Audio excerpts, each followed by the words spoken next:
Bien, buenas tardes, jóvenes. Hoy vamos a tratar el tema de farmacología del tracto respiratorio. ¿Ya? Sabemos pues que hoy en día, sobre todo con la pandemia, las patologías con respecto al sistema respiratorio han sido pues las más comunes, ¿no? Entre una de ellas pues la neumonía, que ha sido la más común y como consecuencia de la misma pues han provocado la muerte de muchas personas, ¿no?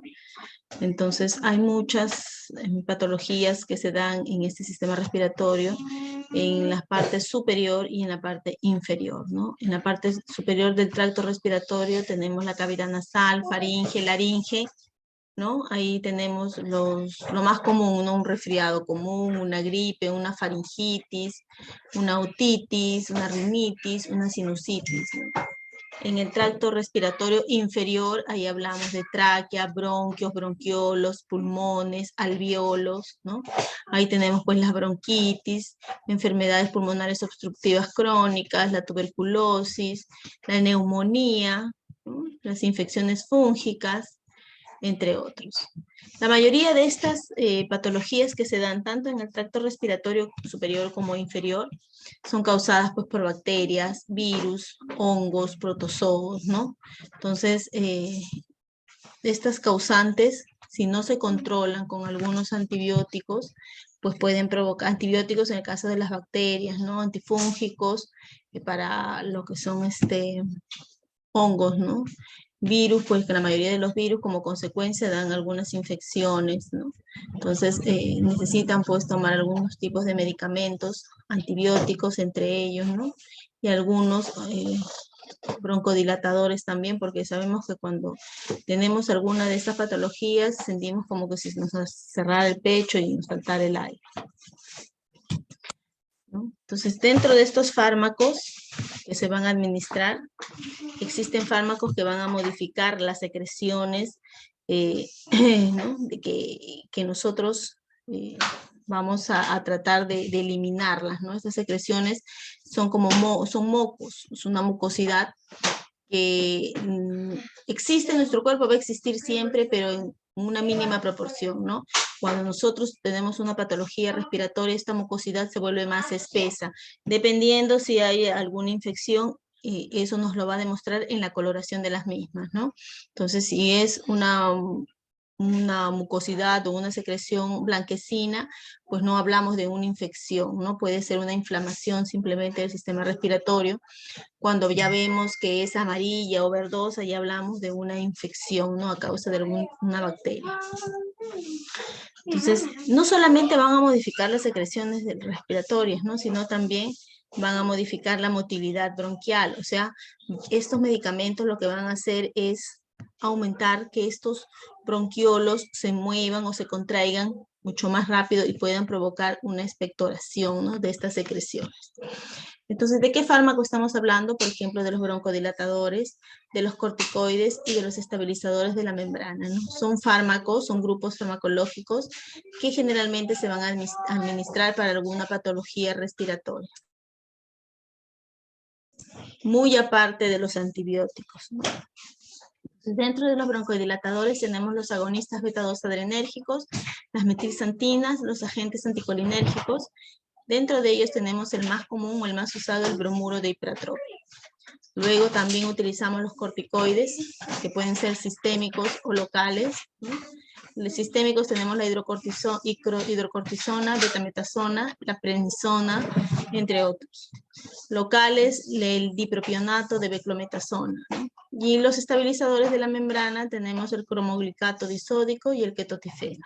Los más comunes, son los más usados. Vamos a empezar con los broncodilatadores.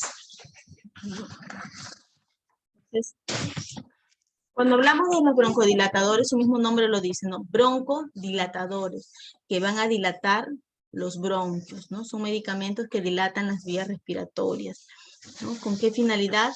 Con la finalidad, pues, de permitir que haya un mejor flujo de aire, ¿no? Porque como observan acá, cuando los bronquios están inflamados, el orificio por donde pasa el aire, ¿no? Es pequeño.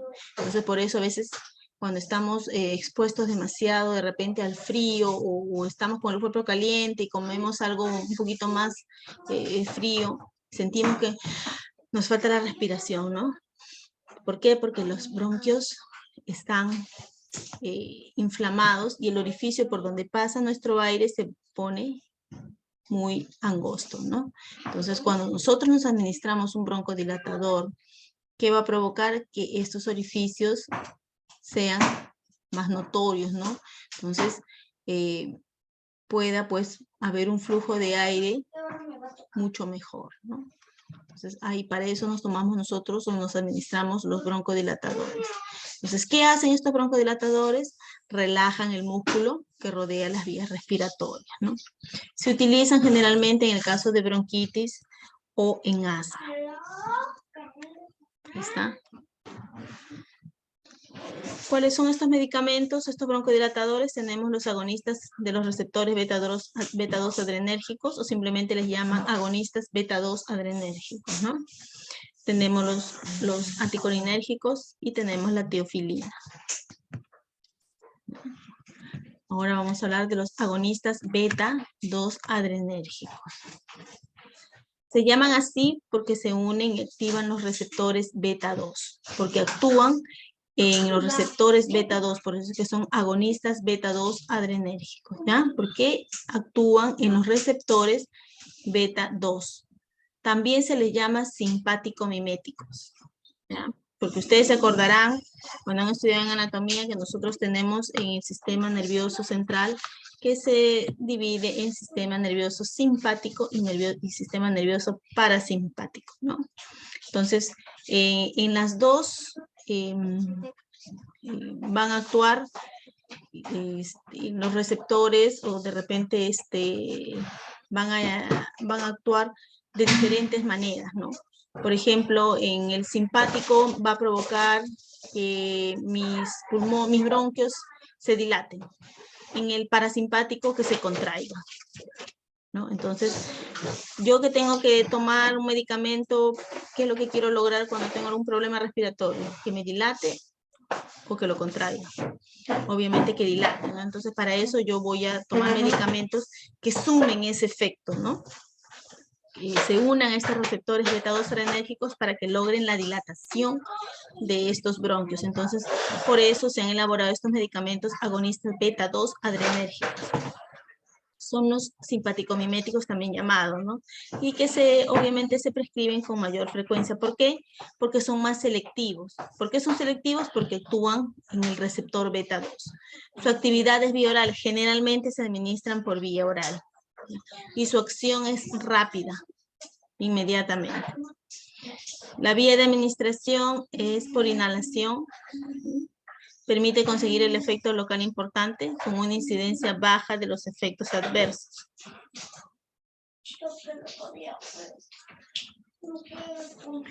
Dentro de estos fármacos tenemos, están divididos por grupos de acción corta, de acción prolongada, ¿no? Y de acción ultra larga también hay, ¿no? Dentro de los fármacos de acción corta, ¿por qué de acción corta? Porque su acción es rápida. Por eso son de acción corta, porque tú te los administras y en 5 minutos tú estás viendo el efecto. Pero así como empieza el efecto en 5 minutos, su duración es de pocas horas, de 4 a 6 horas. Por eso es que su administración es de 4 a 6 horas, ¿no? Su efecto dura apenas unas horitas. Dentro de ellos está el salbutamol, la terbutalina, el fenoterol, entre otros más, ¿no? Pero esos son los más usados. Cuando ustedes de repente han tenido algún problema respiratorio, o sus bebés, sus niñas, sus sobrinas, sobrinos, ¿no? O hermanitas, hermanitos, cuando han tenido un problema respiratorio de frente, lo han llevado de repente al hospital y los han nebulizado, ¿no? Entonces, en ese nebulizador les agregan en la mascarilla, hay como una especie de una tacita abajo, donde se le agrega el fenoterol, ¿no? Entonces eso va a ayudar a que cuando vayan respirando, ese oxígeno que se les va administrando entre junto con el fenoterol y ayude pues a dilatar lo que son los bronquios, ¿no? Entonces el salbutamol lo encontramos algunas veces en jarabes y otras veces en los inhaladores, ¿no? Entonces son los más usados cuando hay casos de asma o algún problema respiratorio. Se utilizan con más frecuencia, ¿por qué? Porque como ya hemos dicho, su acción es larga, casi en 5 minutos, pero dura muy poco. Los de acción prolongada, tenemos aquí el salmeterol, el formoterol, ¿no? También el clenbuterol. Su acción es de aquí a 12 horas, ¿no? De 8 a 12 horas aproximadamente, ¿no? Entonces estos medicamentos se usan principalmente para controlar y prevenir los síntomas de asma durante la noche, porque generalmente cuando hay un problema de asma, la tos se intensifica en las noches, ¿no? Más que en el día. Entonces, controla y previene los síntomas del asma durante la noche, en el caso también que hayan personas con asma, ¿no? Su inicio de acción ya no es como el salbutamol que en 5 minutos empezaba, ¿no? Su acción aquí empieza dentro de 20 a 30 minutos y dura aproximadamente de 8 a 12 horas. Entonces, como vemos acá está este tipo de fármaco. Se habla un poquito del clenbuterol, ¿no? El clenbuterol lo encontramos pues en el famoso, no sé si ustedes han utilizado para sus niñas o niños, el Clenbuvent, ¿no? Han utilizado el Clenbuvent. Entonces, este Clenbuvent contiene el clenbuterol, ¿no? Más el ambroxol. Está indicado generalmente para el tratamiento de enfermedades crónicas de las vías respiratorias, ¿no? Esas que están acompañadas pues con espasmos bronquiales, ¿no? Que es todos se quedan, ¿no? Entonces, generalmente este fármaco no se recomienda mucho porque provoca en los niños taquicardias, ¿no? Los llega como a desesperar. Entonces, no se está indicando, ¿no? Generalmente el clenbuterol en otros países los utilizan como estos fármacos que ayudan a formar la musculatura en algunos animales, ¿no? Incluso algunas personas llegan a utilizar este tipo de medicamento para aumentar su masa muscular. Entonces, eso es malo porque la aumentas en un momento y después se llegan a atrofiar los músculos, ¿no? Entonces, no es recomendable darle a los niños, ¿no? Este Clenbuvent, porque contiene clenbuterol. Tenemos también otros fármacos de acción prolongada larga, ¿no? Entonces, aquí hablamos de que dura de 4 a 6 horas, de prolongada dura de 8 a 12 horas, y la ultra larga que puede durar 24 horas, ¿no? A los 5 minutos ya se produce la broncodilatación en el caso de estos fármacos de acción ultra prolongada, o sea, su acción es rápido, pero el efecto pues va a durar casi 24 horas, ¿no? Entonces eso quiere decir que este tipo de fármacos se van a administrar una vez al día, ¿no? Tenemos aquí el indacaterol, el calmoterol, milveterol, bilanterol, ¿no?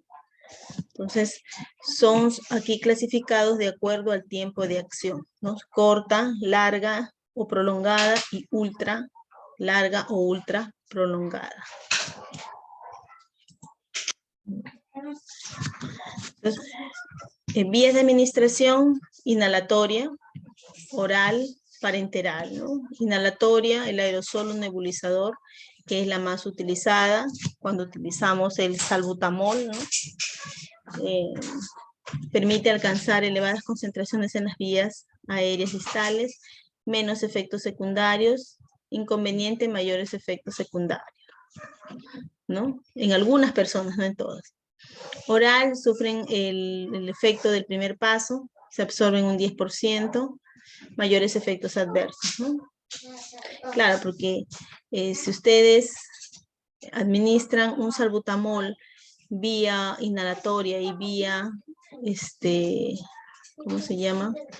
Vía oral, ¿no? Estaba directamente un porcentaje va a los pulmones y de ahí se excreta, se elimina, ¿no? Entonces, en cambio, el salbutamol vía oral va a nuestro estómago, ¿se acuerdan? Va a provocar que se libere el medicamento, luego se absorba, se metabolice, se excrete. Entonces, tiene mayor efectos adversos porque va a pasar por más órganos, pues, ¿no? En el caso de su mecanismo de acción, ya les dije, ¿no? Así, a grosso modo, pues estos fármacos que tenemos los agonistas beta-2 adrenérgicos, se van a unir a los receptores, ¿no? Los receptores beta-2 adrenérgico. Entonces, y va a provocar todo ese efecto que nosotros buscamos, ¿no? Que es la broncodilatación. Va a estimular esa dilatación que queremos nosotros en la musculatura de los bronquios. Indicaciones en la acción corta, en algún broncoespasmo, por ejemplo en el asma, acción prolongada, prevención del broncoespasmo secundario, a ejercicios y otros estímulos, prevención del asma nocturna. También se da en asociación con otros fármacos, ¿no? El salbutamol, muchas veces, asma, en el caso de asma crónico persistente. ¿Cuáles son sus efectos adversos? Pues alteraciones del sueño, ¿no? A veces les da insomnio cuando utilizan este tipo de medicamentos, cefalea o dolor de cabeza, náuseas, arritmias cardíacas, taquicardias, ansiedad, temblor muscular o esquelético, hipocalemia, ¿no? Que es disminución del potasio en la sangre. Eso es lo que... Precauciones cuando hay casos de próstata, ¿no? Ya que los anticolinérgicos pueden desencadenar molestias en el tracto urinario.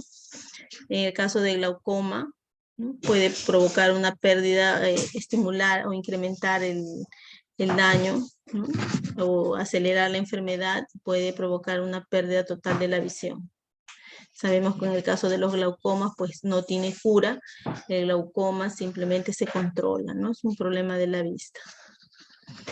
Luego tenemos otro grupo de fármacos, aparte de los beta-2 adrenérgicos, tenemos las metilxantinas, ¿no? En este caso son un fármaco, un grupo de alcaloides estimulantes del sistema nervioso central, ¿no? Los cuales relajan la musculatura de los bronquios y son utilizados pues en caso de asma, ¿no?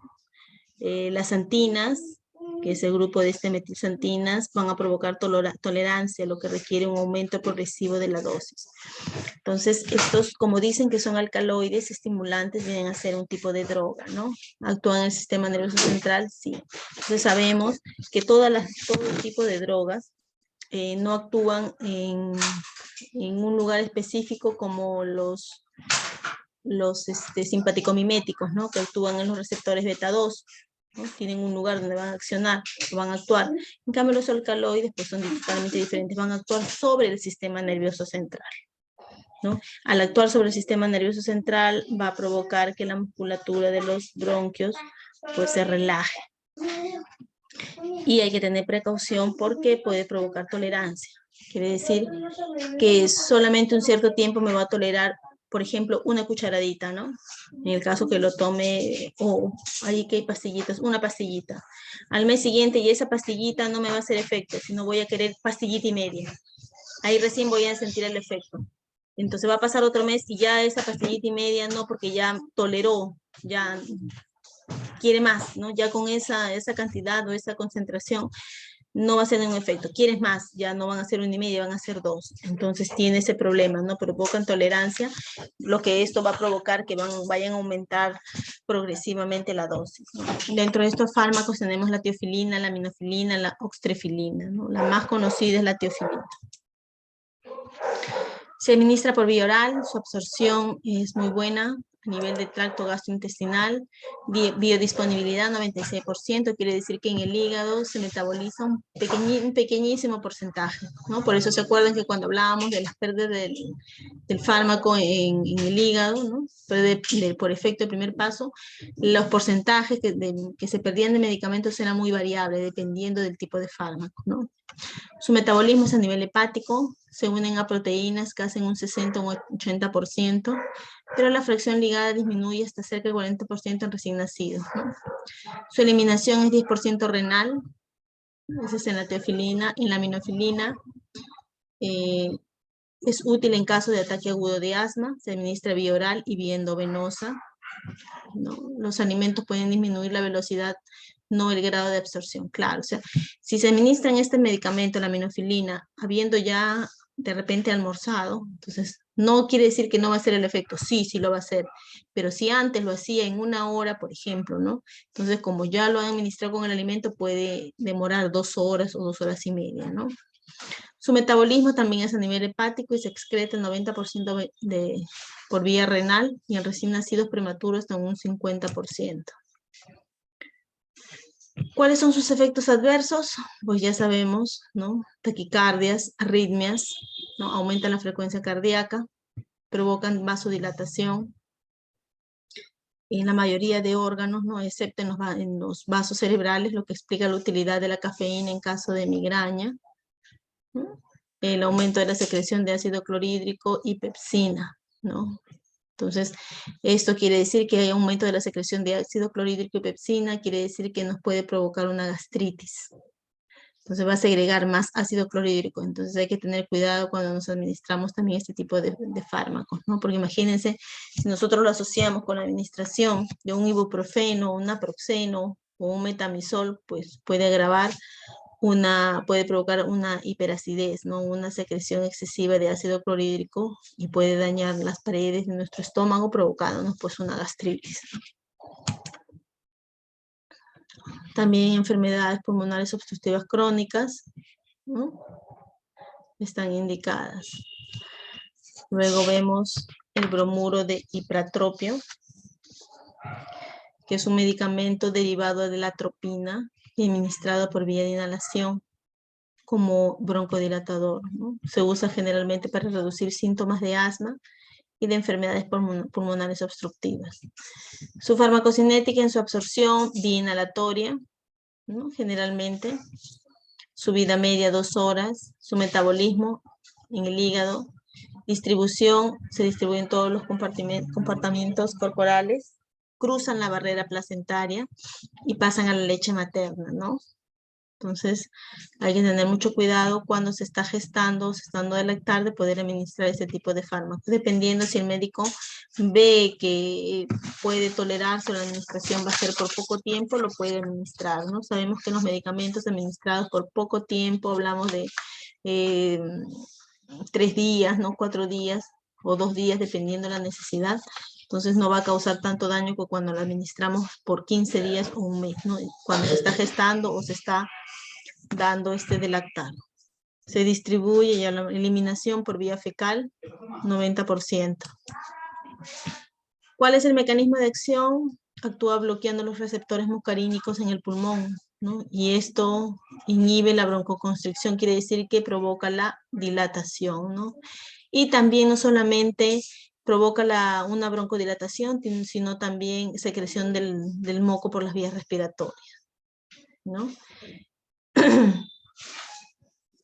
Indicaciones en el asma nocturna, EPOC, rinitis, y se combina con el salbutamol, ¿no? Se puede dar conjuntamente el salbutamol más el bromuro de ipratropio, los dos juntos. Las reacciones adversas medicamentosas, tos, irritación de garganta, ¿no? Sequedad en la boca, cefalea, mareos, náuseas, ¿no? Trastornos de la motilidad gastrointestinal y lo que es secreción, ¿no? Contraindicaciones, contraindicado en pacientes con alergia a la lecitina de soya, ¿no? Entonces al cacahuate, al maní, ¿no? En pacientes que son alérgicos a la atropina, también. El bromuro de ipratropio se clasifica dentro de la categoría C, por eso les decía, tienen que tener mucho cuidado los médicos cuando prescriben este tipo de medicamentos, porque pasa por la placenta, ¿no? Y también por la leche cuando se está dando de lactar. Entonces ahí como que se tiene que tener o tomar todas las precauciones debidas, ¿no?